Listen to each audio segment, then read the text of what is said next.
As a lifelong healthcare professional and former business owner, I believe the healthcare industry is flooded with examples of President Obama's administration overreaching its authority and either ignoring congressional intent or refusing to enforce laws enacted by Congress.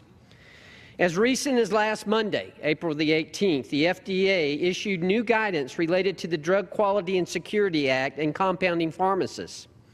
On November 27, 2013, President Obama signed the Drug Quality and Security Act, DQSA, into law. Within the DQSA, several important provisions were related to the oversight of compounding human medications. In fact, DQSA created two types of compounding pharmacies, 503A pharmacies and 503B pharmacies. 503A compounding pharmacies are small community pharmacies that only compound small quantities of medication to a very limited number of doctors and patients with very specific needs. A perfect example of this is a service member who has lost a limb in war. Some servicemen and women who have lost their limbs experience significant amounts of pain that regular medication does not adequately address. Compounded medication helps with this specialized need. 503B compounding facilities are those outsourcing facilities that manufacture compounded medications and ship them all over the country. When Congress debated DQSA, many statements were made by both House and Senate congressional members stating that there was no intent for this bill to restrict state pharmacy licensing boards and their local control of small community pharmacies. In fact, FDA was directed by Congress that, in regards to inspection standards, 503B facilities would be the only ones subjected to good manufacturing inspection standards. You would think that that would make sense. Only manufacturing facilities would be subjected to good manufacturing practice standards.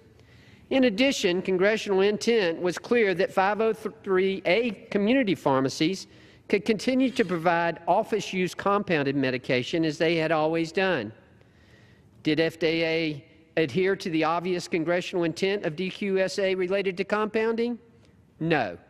FDA's recent guidance states that all medication that is compounded by a small community pharmacist needs to have a specific patient prescription. You know that local dermatologists who keep a local anesthetic in the office to remove skin to test for cancer. Now the doctor is going to have to write a prescription, have the patient go to the pharmacist, get their prescription filled, and then schedule another appointment with their dermatologist before checking to see if they have skin cancer. This goes against all congressional intent to allow state pharmacy boards to continue local control of their small pharmacies. Now, all state pharmacy boards that allow office use have had their powers taken away from them. The FDA guidance also pointed out that, except under certain circumstances, good manufacturing inspection standards will always be used to inspect all compounding pharmacies. So pharmacists who provide specialized compound medication to one patient with a specific need will be subjected to large corporation inspection standards that will cost significant financial investment. In essence, the FDA has ignored congressional intent related to the DQSA and has ultimately eliminated an entire sector of the healthcare industry that was providing specialized care to patients with special needs.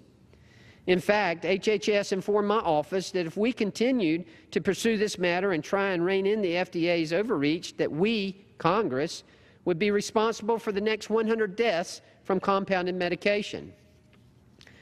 This example is just one of many that I have experienced with this administration. Over the last 7.5 years, President Obama's administration has shown a complete disregard for Article I of our Constitution and the powers that our founding fathers wanted this institution to have. They interpret enacted legislation against the intent of Congress. They refuse to enforce laws that were meant to bring transparency to the American people. And they choose when congressional direction is applicable law and when it is not. This body should take a long, hard look at the actions of these agencies. They are not following the law. An intent that was created by this body in action should be taken to remove these bureaucrats so the American people can have the government they deserve.